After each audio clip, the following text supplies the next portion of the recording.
क्या आप जानते हैं कि आत्मा सीधे सामने आकर संदेश क्यों नहीं देती? क्यों उसे सपनों का सहारा लेना पड़ता है?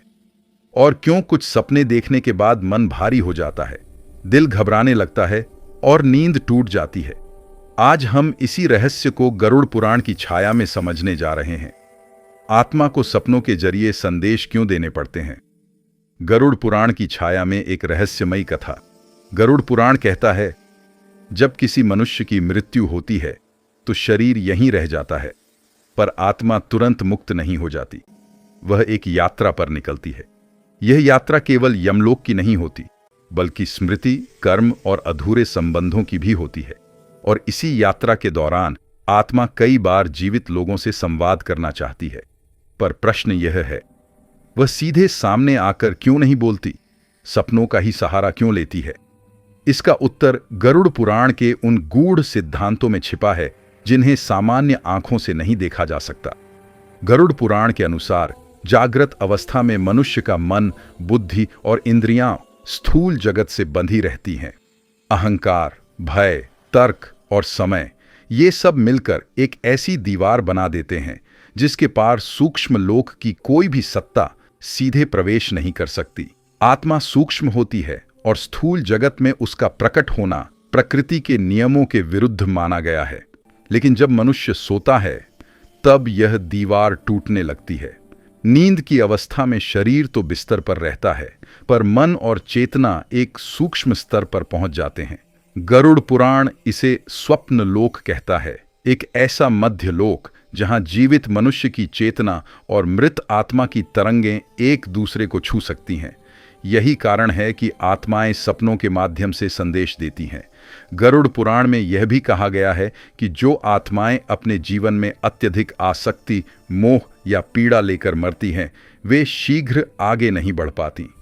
उन्हें अपने प्रियजनों से कुछ कहना होता है, कभी अधूरा संस्कार, कभी न किया गया श्राद्ध, कभी छूटा हुआ वचन, या कभी केवल यह बताना कि मैं ठीक नहीं हूं। ऐसी आत्माएं स्वप्न में आती हैं।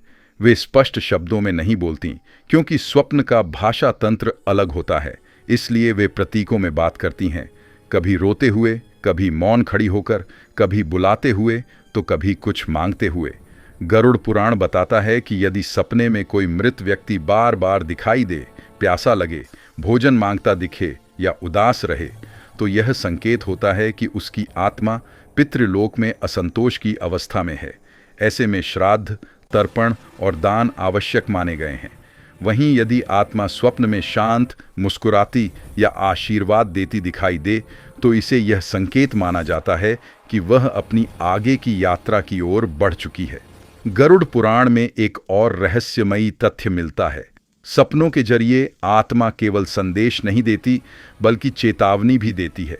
जब किसी वंश पर पितृदोष बढ़ने लगता है, जब किसी घर में बार बार असमय मृत्यु, रोग या मानसिक क्लेश आने लगता है, तो पहले संकेत स्वप्न के रूप में ही आते हैं, क्योंकि ईश्वर भी सीधे हस्तक्षेप से पहले संकेत भेजते हैं और आत्माएं उस संकेत का माध्यम बनती हैं। गरुड़ पुराण यह भी स्पष्ट करता है कि हर सपना आत्मा का संदेश नहीं होता। केवल वे सपने जिनमें मृत व्यक्ति स्पष्ट रूप से दिखे, भावनात्मक प्रभाव छोड़ें और जागने के बाद भी मन को विचलित करें, उन्हें ही आत्मिक स्वप्न माना गया है। सामान्य, टूटे फूटे या डरावने सपने मन की ही रचना होते हैं। अंत में गरुड़ पुराण एक अत्यंत महत्वपूर्ण बात कहता है, यदि आत्मा सपने में आए तो डरना नहीं चाहिए। डर आत्मा को और पीड़ा देता है।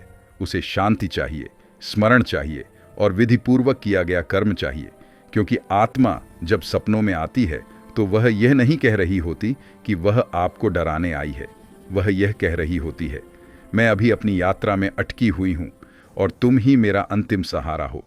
यही कारण है कि आत्माएं सपनों के जरिए बोलती हैं, क्योंकि नींद में ही मनुष्य और आत्मा दोनों एक ही मौन भाषा को समझ पाते हैं। अगर यह रहस्य आपको सोचने पर मजबूर कर गया हो तो वीडियो को लाइक करें, कमेंट में लिखिए ओम शांति। आप बताइए, आपके मन में कौन सा रहस्य जानने की इच्छा है, हमें कमेंट करके जरूर बताएं। हम आपकी इच्छा जरूर पूरी करेंगे। धन्यवाद।